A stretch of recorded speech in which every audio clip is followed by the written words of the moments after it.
Hey guys, how are you today? So I am just going to give a quick little tip. I am out here working in this garden. If you've seen on my page, you remember the mess. Woo, look at all that mess. Here's the strawberries. Look at these fabulous strawberries growing. There's so many red ones in here. You can see them all. We got to pick, but I've got to work on these beds because I got a lot of plants to plant. This year I'm doing something different because I don't have time to sit in my garden and weed. So we're using a weed fabric. And I want you to know a few things. That way you don't make the same mistakes that I did. When you buy the weed fabric, make sure it's a good brand. The box stores don't sell the good brands. I'm trying to think. I'll put a comment below of what brand we have. But you want to make sure that it is woven. You can see it. It's woven through there. You can see it. And that way it lets your plants breathe when they're in the ground. Under this, it keeps the soil very cool. I know it's black and you would think it'd be very hot, but it actually gets enough air through there that it keeps it very cool. Another thing is, if you can see my plastic, burn it. Don't cut this stuff with scissors, and I'm gonna show you why here. See this? I cut it with scissors, and because it's woven, look what it does, it frays. So what you're gonna wanna do is you're gonna wanna take your tarp, or your plastic, and you're gonna wanna cut it with a torch.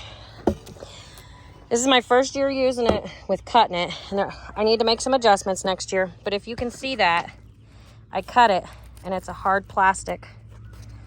It's a hard plastic now. I cut it down here also, and you can see it's crispy, it's hard. So what that does is it melts it together, that way it does not fray. So, and also another thing, don't be scared to use the staples. Get the long ones, get the 8-inch, 6-inch, or I think 8-inch, because I only bought the 4-inch ones. So you can see they're about 4 or 5 inches. And I wish I had the longer ones because it's more, it holds it better down. So don't be scared to use them. You can see I used them about every 5 inches or so. I used a couple there, one there, there's one under there, there's one there. So don't be scared to use them. So if you're tired of weeding your gardens, I'm not gonna do it to every bed, but I'm gonna do it to a bunch of them. And I may even do it to some of my ground, to where I plant my corn and my melons and stuff, because I don't have time to weed. I just don't have it. So I'm gonna do everything I can not to weed. So, but this stuff is, I used some of it last year and it worked great, but unfortunately I didn't burn it because I didn't know. So I'm trying to give this video so that you guys don't make the same mistakes that I made and you guys do it right the first time. So, and also another thing, leave extra room.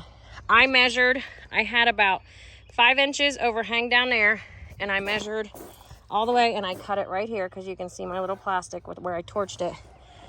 Still a little short, you can see that, but give yourself a good foot or two extra on each end, because also when you go, if you have any obstacles to burn around, like I had to burn around these, it would have gave me more room, but as you see it didn't. So some weeds will probably come up there, but that's okay, I can take care of that.